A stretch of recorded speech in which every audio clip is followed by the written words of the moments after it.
नमस्कार साथियों। तो आज है 2 जून 2026।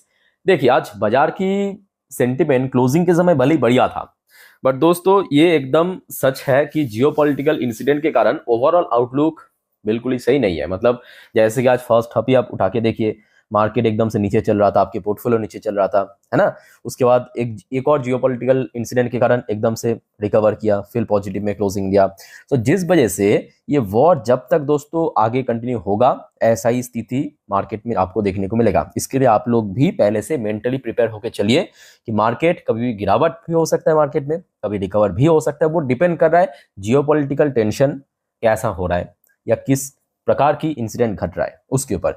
सो दोस्तों, बहुत सारे जानकारी इस वीडियो में मैं आपको देने वाला हूं, तो रिक्वेस्ट करूंगा आप सभी को प्लीज वीडियो को बिना स्किप के पूरा अंत तक जरूर देखना। और खास करके दोस्तों, इस वीडियो की आखिरी 3-4 मिनट पे जब हम मार्केट को समझेंगे डिटेल में, निफ्टी 50 बैंक निफ्टी की रेजिस्टेंस सपोर्ट को डिफाइन करेंगे, मिस मत करना उस पार्ट को, ठीक है। आइए सर, सबसे पहले चेकआउट करते हैं कि आज हमारे मार्केट एनालिस्ट दोस्त ने क्या कहा। देखिए, सबसे पहले आज क्लोजिंग के बेस पे जो क्रूशियल सपोर्ट लेवल मेंशन किया है, सपोर्ट लेवल 23,420 पॉइंट को, तो इनके हिसाब से अगर देखिए 23,420 इस लेवल को ब्रेक करके नीचे चला गया तो मे बी निफ्टी 50 में फर्दर सेलिंग प्रेशर बढ़ सकता है। लगभग 23,200, मतलब एकदम डाउन साइड में जो सपोर्ट मेंशन किया, और अपर साइड में जो रेजिस्टेंस मेंशन किया जहां पे आज ऑलमोस्ट पहुंच गया था 23,600 की लेवल। वैसे दोस्तों देखिए, अभी देखिए कल रात, मतलब कल सुबह मार्केट ओपन होगा, आज रात में दोस्तों अब ऐसा सिचुएशन आप क्लियरली ये कह नहीं सकते कि हाँ ऐसा ही होगा या ऐसा ही होगा, है ना। बट ओवरऑल बात करें, मार्केट वॉलेटाइल होगा, मतलब वॉलेटाइल रहेगा, उसके लिए आप पहले से प्रिपेयर होके चलिए। अच्छा, बाकी देखिए नेक्स्ट टॉपिक, इस टॉपिक को कवर किया मनी कंट्रोल की तरफ से दूसरे एक और एनालिस्ट ने बाजार के बारे में अपने एक विचार रखा। टेक्निकल व्यू देखिए, इन्होंने भी लगभग वही कहा, Nifty 50 recovery lack conviction, a break below 23,200 support में एम्बॉल्डेन बियर। मतलब ये जो लेवल्स है 23,200, इतना कितना इंपॉर्टेंट है। ये लेवल अगर ब्रेक हो गया तो मार्केट और ज्यादा बेरिश बन सकता है। ओके, और बैंक निफ्टी के लिए जो क्रूशियल पॉइंट कहा 53,400 को। अच्छा, नीचे की तरफ देखिए कुछ रेंज भी मेंशन किया, जैसे कि सपोर्ट लेवल तो कह ही दिया है 23,200 को। इसके अलावा उसके नीचे अगर मान लीजिए 23,200 को ब्रेक कर गया तो 23,100, 22,700, और अपर साइड में बात करें 23,700 से लेकर 23,800 एज अ रेजिस्टेंस जोन, और इमीडिएटली टारगेट मेंशन किया अपर साइड में 24,000 को लेवल को, ठीक है। सो दोस्तों, इस टॉपिक को हम इस वीडियो की आखिरी 3-4 मिनट पे कवर करेंगे, तो उसके लिए छोड़ देता हूं। अब चलिए, बहुत सारे इंपॉर्टेंट जानकारी है, थोड़ा पेशेंसफुली आप लोग देखिए, सुनिए, समझ से जाइए। अच्छा, सबसे वैसे देखिए मार्केट की सेंटिमेंट तो लास्ट 3-4 महीने से मैं कहूंगा जब से ये वॉर शुरू हुआ इतना ज्यादा वॉलेटाइल चल रहा है, बट स्टिल दोस्तों क्या है कि कुछ ब्रोकरेज, मतलब बाहर की जो ब्रोकर है जैसे कि नोमुरा, नोमुरा ने काफी ऑप्टिमिस्टिक है इंडियन मार्केट को लेके, कहा कि मार्च 2027, मतलब अगले अगले साल निफ्टी 50 की पोजीशन 25,900 तक पहुंच सकता है। वैसे दोस्तों क्या लगता है आपको, इतना पहुंच पाएगा? वेल देखिए, यहाँ पे कुछ और भी फैक्टर है, जैसे कि सबसे इंपॉर्टेंट आज की डेट में वॉर वॉर अगर रुक गया तो मेरे हिसाब से 25,600 25,900 बहुत छोटा टारगेट है। ये आराम से 27,000 भी पहुंच सकता है अगर कुछ और, मतलब इंसिडेंट नहीं हुआ तो वॉर के बाद। और दूसरी तरफ देखिए, मॉर्गन स्टैनली भी काफी ऑप्टिमिस्टिक लग रहा है इंडियन मार्केट को लेकर। मॉर्गन स्टैनली कह रहा है कि Indian stock market poised for strong year ahead. मतलब आप समझ पा रहे हो, मतलब मॉर्गन स्टैनली की तरफ से भी कहा गया, मतलब एक हिंट दिया गया है कि एक, मतलब बहुत जल्दी एक बढ़िया साल ओपन, मतलब शुरू होने जा रही है। आप कह सकते हैं एक तरफा कि एक मार्केट रिकवरी की एक हिंट दिया है, पर उसके साथ साथ वही बात है, जब तक ना वॉर खत्म हो जाए तब तक देखिए कोई आशा नहीं है, क्योंकि वॉर जब तक चलेगा तब तक ऑयल प्राइस अनस्टेबल रहेगा, कभी ऊपर कभी नीच। और ऑयल के साथ भारत की मार्केट की डायरेक्टली कनेक्शन है, डायरेक्टली कनेक्शन, क्योंकि भारत की जो टोटल नीट की 90% जो है हम लोग बाहर से इंपोर्ट करते हैं, है ना। तो महंगाई की डायरेक्टली कनेक्शन है। अच्छा, ऑयल बताने से याद हुआ, यहाँ पे देखिए एक और रिपोर्ट में कहा गया कि देखिए ये जो फाइनेंशियल ईयर 27 बस चल रहा है, मतलब अप्रैल में खत्म हुआ, अब ये तीसरा महीना चल रहा है, जून चल रहा है। सो इस फाइनेंशियल ईयर पे अगर ऑयल प्राइस $90 पर बैरल पे कंटिन्यू रहा, जो आज की डेट में है भी एवरेजली, ठीक है, तो भारत की सीपीआई इन्फ्लेशन बढ़ के 4.8% तक हिट कर जाएगा। ये काफी मैं कहूंगा कंसर्निंग वाली बात है एक्चुअल में। अच्छा, लेट्स सी क्या होता है। अब बहुत सारे यहाँ पे मैं कहूंगा जियोपॉलिटिकल इंसिडेंट डिपेंड कर रहा है ऑब्वियसली। अच्छा नेक्स्ट देखिए, मार्केट एनालिस्ट, इनका नाम है राजीव अग्रवाल। इन्होंने कहा कि India's domestic growth story still strong despite global headwind. देखिए इनकी बात मैं कहूँगा सही तो है, बट कुछ चीज़ों के ऊपर किसी का कोई हाथ नहीं है। आप कुछ नहीं कर सकते, अभी जो हो रहा है, वॉर चल रहा है, कुछ कर सकते हैं बिल्कुल कर नहीं सकते, बट हाँ भारत की कंपनीज जैसे कि हमने देखा क्वार्टर 4 में अच्छा अर्निंग प्रेजेंट किया। बट ये भी फैक्ट है कि अगर इस प्रकार से महंगाई बढ़ता गया, ऑयल प्राइस बढ़ता गया, तो कहीं ना कहीं क्योंकि भारत की कंपनीज की महंगाई इसका डायरेक्टली कनेक्शन है, तो थोड़ा बहुत तो मार्जिन इशू होगा, ये भी फैक्ट है। हो सकता है क्वार्टर 4 बढ़िया निकल गया। अच्छा दोस्तों, अब कुछ इंडिविजुअल कंपनी के ऊपर अपडेट्स है, जैसे कि जीएमडीसी अपने नाम सुना होगा, शानदार कंपनी। जीएमडीसी ने क्या किया, develop India first AI powered artificial intelligence powered rare earth supply chain, और यहाँ पे लगभग 6 लाख यूरो की निवेश करने का प्लान भी किया है। ओके, और ये रात की अपडेट है दोस्तों, अब कल इसके ऊपर नजर रखना थोड़ा सा, जीएमडीसी के ऊपर। अच्छा दोस्तों, एक और अपडेट है आपके वीबीएल के ऊपर। वीबीएल आपको पता होगा, वरुण बेवरेज लिमिटेड, पेप्सिको की बॉटलर। तो पेप्सिको ने डिसाइड किया भारत में PepsiCo launches energy drink adrenaline rush ice mass premium segment. तो कुछ ऐसे नए प्रोडक्ट है, न्यू प्रोडक्ट, जिसमें मतलब यहाँ पे भारत में लॉन्च करने जा रहा है, और उसमें मास प्रोडक्शन करेगा।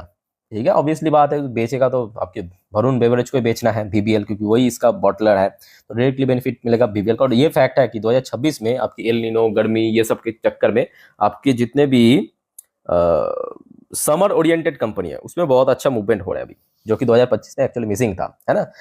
अच्छा नेक्स्ट दोस्तों, ओएमसी की तरफ से कुछ अपडेट आया। ओएमसी मतलब हमारे जो ऑयल मार्केट कंपनी, ओएमसी की फुल फॉर्म है oil market company, for example IOC, BPCL, HPCL, ये सबको कहते हैं ओएमसी कंपनी। ठीक है, अब यहाँ पे ओएमसी की तरफ से कहा गया कि फिलहाल देखिए ग्लोबल मार्केट में तो कच्चा तेल यानी क्रूड ऑयल की प्राइस बहुत ऊपर है।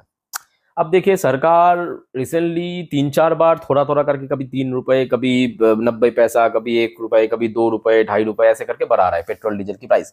अब ओएमसी कंपनीज कह रहा है कि भाई ये मतलब उतना इफेक्टिव नहीं है। अगर हम लोगों को लॉस से बचाना है, करेंट लॉस से बचाना है, तो एटलीस्ट यहाँ पे 12 रुपए पर लीटर बनाना पड़ेगा। फ्यूल प्राइस में need to rise up to 12 rupees per litre. तो दोस्तों ये ओएमसी कंपनी की तरफ से आज कहा गया। तो आप रफली मान के चलिए, ये वॉर दोस्तों आगे अगर कंटिन्यू हो गया, 12 रुपए नहीं, आराम से आप थोड़ा, मैं कहूँगा थोड़ा वर्स्ट केस सिनेरियो पे पकड़ के चलिए। तो अगर 12 रुपए इंक्रीज हुआ तो आपको सही लगेगा, तो आप पकड़ के चलिए कि एटलीस्ट 15 से 20 रुपए बढ़ सकता है, सरकार बढ़ा सकता है। अब ये एक बार में बढ़ाएगा या थोड़ा थोड़ा करके 2 रुपए, 3 रुपए, 4 रुपए करके बढ़ाएगा, वो अलग बात है, बट बढ़ाने का बहुत बड़ा चांस है। ओके, अच्छा फिर आ जाइए दोस्तों, ईरान की तरफ से भी कुछ अपडेट है। दोस्तों आपको पता होगा, आप अगर इस चैनल को फॉलो करते हो, मैं आपको पिछले 2-3 हफ्तों से बहुत बार कह चुका हूं कि देखिए ईरान ठीक है, ईरान यूएस की जंग चल रहा है, वॉर चल रहा है, वो अलग बात है, इस पर हम नहीं घुसेंगे कि कौन किसको सपोर्ट करे। बट ये फैक्ट है कि इस वॉर के कारण दोस्तों ईरान की इकोनॉमी बहुत खस्ता हो चुका है, और इतना हालत खराब हो चुका है ईरान की इकोनॉमी की कि वर्ल्ड वॉर 2 से लेकर अभी तक सबसे खराब स्थिति बन चुका है। आज ईरान की तरफ से दोस्तों, ये कोई फेक डेटा नहीं है, आप चाहे तो क्रॉस चेक कर सकते हो, क्योंकि हमारे चैनल पे बहुत सारे ईरान की सपोर्टर भी है। ठीक है, आप ईरान को सपोर्ट करो, यूएस को सपोर्ट करो, अपना अपना है, बट जो रियल डेटा है उसको आप इग्नोर मत करना। और दोस्तों क्या आपको पता है कि ईरान की इन्फ्लेशन ये आया है, ये ईरान की सरकार की तरफ से डिक्लेयर किया है, जैसे कि हर एक देश की गवर्नमेंट डिक्लेयर करता है, ये मई का डेटा है। मई का डेटा मतलब जो लास्ट मंथ की डेटा, इन्फ्लेशन 77.2% बढ़ा है। दोस्तों आप समझ पा रहे हो ना मेरी बात, मतलब अगर मान लीजिए कि 1 किलो आटा की प्राइस अगर 100 रुपए अप्रैल पे था, वो मई महीने पे अप्रोक्सीमेटली मान के चलिए 177 रुपए हो गया। मतलब वहां पे जो लोग अभी रह रहा है, इतना बुरी स्थिति है, कितना बुरी हाल, मतलब समझ पा रहे हो कि वॉर कितना मतलब घातक है। और दूसरी तरफ आप ये भी देखिए, जहां पे एक तरफ ईरान की इकोनॉमी क्रश कर रहा है, दूसरी तरफ यूएस की इकोनॉमी भाई तेजी से बढ़ रहा है। कैन यू इमेजिन, मतलब और यही चीज तो आपको मैं बार बार कहता हूँ कि देखिए ट्रम्प को आप पागल कह सकते हो, बट मूर्ख नहीं। उस व्यक्ति को पता है अच्छे से कि ये वॉर अगर आगे कंटिन्यू हुआ, सस्टेन हुआ, भाई यूएस को ही बेनिफिट मिलने वाले हैं, क्योंकि ऑयल प्राइस स्पाइक करेगा, डॉलर इंडेक्स और स्ट्रांग होगा, दुनिया भर की निवेश आ जाएगा। क्या कहते हो दोस्त इस बारे में आप लोग, मतलब ये जो सिचुएशन आपको मैं दिखा रहा हूँ, समझा रहा हूँ स्टोरी के माफिक, क्या लगता है आपको इस बारे में, कमेंट करके बताइए। देखिए मैं यहाँ पे एक न्यूट्रली पॉइंट ऑफ व्यू से ही कह रहा हूँ यहाँ पे, ठीक है। देखिए ईरान या यूएस कोई भी जीते कोई भी हारे, इसमें मुझे कोई फर्क नहीं पड़ता। मुझे फर्क पड़ता है ऑयल से, क्योंकि ऑयल घटेगा तो मेरे देश के लिए बढ़िया रहेगा, है ना। ओके दोस्तों आगे बढ़ते हैं। नेक्स्ट टॉपिक है आपके, अच्छा भारत और यूएस के बीच जो पेंडिंग ट्रेड डील, उसके लिए तो ऑब्वियसली यूएस की जो डेलीगेशन टीम है ऑलरेडी आ चुका है आज 2 जून के दिन, ठीक है। सो आज से दोस्तों मीटिंग शुरू हो चुका है। अगले 3 दिनों के अंदर दोस्तों आपको कुछ फाइनलाइज यहाँ पे डिटेल मिल जाएगा, तो उसके लिए तैयार है ना, अपडेट आते मैं आपको जरूर इन्फॉर्म कर दूंगा। ओके अच्छा दोस्तों आगे बढ़ के पहले ये वीडियो को कंप्लीटली देखिए। अच्छा फिलहाल जो अभी आपको मैं कुछ टाइम पहले कह रहा था कि देखिए ट्रम्प पागल जरूर है बट मूर्ख नहीं, उनको पता है कि कैसे बाहर की जो पैसा है उसको खींचा जाए, समझ आ रहा है। और डॉ जोन्स देखिए लाइफ टाइम हाई पे चल रहा है, क्या कहेंगे आप, देखिए डॉ जोन्स लाइफ टाइम हाई पे चल रहा है 0.18% ऊपर। Nasdaq composite life time high पे चल रहा है, आपको समझ आ रहा है ना बात, नैस्डैक कंपोजिट हाई में चल रहा है। ब्रेन क्रूड की प्राइस जो आज हमने देखा था दोपहर को गिर गया था ना, मैं आपको आज दिन की फर्स्ट वीडियो में भी दिखाया था 1.5% के आसपास नीचे चल रहा था, अभी आप देखिए फिर से स्पाइक करने लगा। तो वही बात है जो आपको एकदम इस वीडियो के शुरू में कहा था कि दोस्तों आज की डेट में मार्केट टोटली जियोपॉलिटिक्स के ऊपर डिपेंड कर रहा है, तो कभी भी कुछ भी हो सकता है, उसके लिए आप पहले से ही मेंटली प्रिपेयर होके चलिए कि कभी रिकवर भी हो सकता है, कभी गिरावट भी हो सकता है, दोनों ही हो सकता है। ऐसा नहीं कि मतलब अभी अगर माहौल अच्छा है मतलब कल सुबह भी माहौल अच्छा रहेगा, चेंज हो सकता है, घंटों घंटों में कुछ कुछ भी हो सकता है। अच्छा गोल्ड की प्राइस को आप देखिए, गोल्ड सुबह कितना ऊपर था, 1.5-2% ऊपर था, अभी देखिए सिर्फ कुछ पॉइंट ही ऊपर है, कुछ परसेंटेज ही ऊपर है। सिल्वर भी सेम सुबह 1.5-2% ऊपर चल रहा था, अभी देखिए कुछ समथिंग परसेंटेज ऊपर ही है। इंडियन करेंसी की वैल्यूएशन सुबह से मैं कहूंगा सेम है, इसमें कोई बहुत बड़ा चेंजेस नहीं हुआ, डॉलर के अगेंस्ट में इंडियन करेंसी ठीक ठाक चल रहा है सुबह से। अच्छा बाकी बात करें कुछ इंडियन कंपनी की पोजीशन भी आप देख लीजिए, जैसे कि विप्रो इंडिया वर्शन 8.5% की गिरावट बट दोस्तों यहाँ पे आपको बिल्कुल ही डरने की जरूरत नहीं है, ये जो 8.5% की क्रैश देखने को मिल रहा है ये बेसिकली एक एडजस्टमेंट है। एडजस्टमेंट समझ आ रहा है, क्योंकि लास्ट नाइट को एक्चुअली विप्रो की जो इंडियन वर्जन वो काफी ज्यादा चल गया था, और आज आप इंडियन मार्केट में देखिए आईटीज में अच्छा रिकवरी हुआ, बट विप्रो की एडीआर वर्जन जितना चला था, विप्रो लिमिटेड की शेयर जो आज इंडियन मार्केट में उतना हायर लेवल पे क्लोजिंग दे नहीं पाया। सेम टू सेम इन्फोसिस, तो जिस वजह से यहाँ पे आपको 2.76% की गिरावट है, पर आपको सोचने की जरूरत नहीं है क्योंकि ये बस एडजस्टमेंट चल रहा है, ठीक है, एडीआर के साथ हमारे जो इंडिया की लिस्टेड इन्फोसिस एंड विप्रो। बाकी बात करें आईसीआईसी बैंक की एडीआर वर्जन लगभग 1.5% के आसपास नीचे चल रहा है, और आपके एचडीएफसी बैंक की एडीआर वर्जन थोड़ा सा नीचे है, एचडीएफसी बैंक की एडीआर उतना नीचे नहीं है, 0.11% नीचे। अच्छा अब आइए मोस्ट इंपॉर्टेंटली गिफ्ट निफ्टी की पोजीशन थोड़ा सा देख लेते हैं, बट स्टिल मैं कहूंगा देखिए अभी गिफ्ट निफ्टी की पोजीशन कहाँ पे है, ये बिल्कुल ही मतलब आप ये इसके बेस पे ये नहीं कह सकते कि सुबह भी इतना बढ़िया रहेगा मतलब या खराब रहेगा, जो भी है। तो फिलहाल आप देखिए ये वीडियो मैं अभी रिकॉर्ड कर रहा हूँ एकदम रियल टाइम डेटा, ऑलमोस्ट 10 बजे के आसपास। सो गिफ्ट निफ्टी चल रहा है कितना 23,496 पॉइंट पे, कितना पॉइंट नीचे, मतलब आज दोपहर को जब हमारे मार्केट क्लोज हो गया था उस टाइम पे जो गिफ्ट निफ्टी की क्लोजिंग पोजीशन था उसके हिसाब से 83 पॉइंट नीचे चल रहा है, बट स्टिल मैं कहूंगा सुबह डिफरेंट भी हो सकता है क्योंकि घंटों घंटों में कुछ ना कुछ बदल रहा है, ठीक है। तो दोस्तों मैं एक काम करूंगा, कल सुबह मैं अपने इंस्टाग्राम स्टोरी में गिफ्ट निफ्टी की फ्यूचर, ब्रेन क्रूड ऑयल की फ्यूचर अपडेट दे दूंगा, सिर्फ आप चेक कर लेना, लिंक आपको इस वीडियो के नीचे डिस्क्रिप्शन बॉक्स में मिल जाएगा मेरे इंस्टाग्राम हैंडल की, ठीक है, देख लेना जरूर, ताकि आपको देखिए सुबह सुबह क्या होता है मार्केट ओपन होने से पहले आपको भी कंफर्मेशन मिल जाएगी कि हाँ चलो ठीक है इस प्रकार के माहौल बन सकता है, ठीक है शुरू में। अच्छा वैसे तो देखिए एक्सपेक्टेड था ही कि ऐसे माहौल पे ऑब्वियसली मार्केट जरूर रिकवर की वो अलग बात है, ठीक है, बट एफआईएस कभी आएगा नहीं। एफआईएस आज खूब बेचा है, 8,362 करोड़ बेच के निकल गया। डीआईएस ने खरीदा भी है बट डीआईएस की खरीदने से कोई उतना फर्क नहीं पड़ता है, 9,589 करोड़ खरीदा है। अच्छा बाय द वे दोस्तों वैसे बहुत सारे जियोपॉलिटिकल अपडेट भी है, मैं आपको नेक्स्ट वीडियो में देने वाला हूँ, ठीक है, मतलब रात की 12 बजे की वीडियो। सो दोस्तों नेक्स्ट वीडियो देखना मत भूलना, आप अगर जल्दी सो जाते हैं सर कोई इशू नहीं है, सिर्फ आप चैनल को सब्सक्राइब करके रखिए, सुबह उठ के देख लेना, मिल जाएगा आप किसी चैनल पे, ठीक है कंफर्म। अच्छा TA35 यानी इजराइल की टॉप इंडेक्स आज रिकवर किया है लगभग 1% के आसपास। ओके सो जितने भी इंपॉर्टेंट अपडेट था मार्केट से रिलेटेड दे चुका हूं आपको, अब चलिए मार्केट एनालिसिस वाला पार्ट के ऊपर आपको लेके चलता हूं। सामने मैं ओपन कर लिया निफ्टी 50 की लास्ट 3 महीने की कैंडलस्टिक चार्ट पर है। अच्छा दोस्तों अब जो बात आपको मैं बताना चाह रहा हूँ ध्यान से मेरी बात को सुनना पहले, ठीक है। अच्छा कुछ सेक्टर्स कल के लिए बहुत इंपॉर्टेंट है, फटाफट नोट कीजिए। सबसे इंपॉर्टेंट आपके बैंकिंग सेक्टर, सबसे इंपॉर्टेंट क्या बैंकिंग सेक्टर, उसके बाद ऑयल सेक्टर, बस कल के लिए मैं कहूँगा ये 2 ही सेक्टर इंपॉर्टेंट है, ठीक है, बाकी सेक्टर तो सिर्फ फॉलो करेगा, इन सबको। अच्छा दोस्तों, ये आपके सामने एक दिन की चार्ट पैटर्न है। एक दिन की चार्ट पैटर्न मतलब यहाँ पे जितने भी कैंडल्स है एक एक दिन को रिप्रेजेंट करा है, ठीक। अच्छा, यहाँ पे दोस्तों आपको दो इंडिकेटर्स दिख रहा है साफ, एक ब्लू कलर की लाइन यानी 20 डेज की ईएमए मतलब एक्सपोनेंशियल मूविंग एवरेज, और एक दिख रहा है आपको रेड कलर की लाइन, ये है 50 दिन की ईएमए। बेसिकली कुछ इंडिकेटर्स है जिसके थ्रू हमें पता चलता है कि कहाँ पे रेजिस्टेंस है, कहाँ पे सपोर्ट है, सिंपल वगैरह, ठीक है।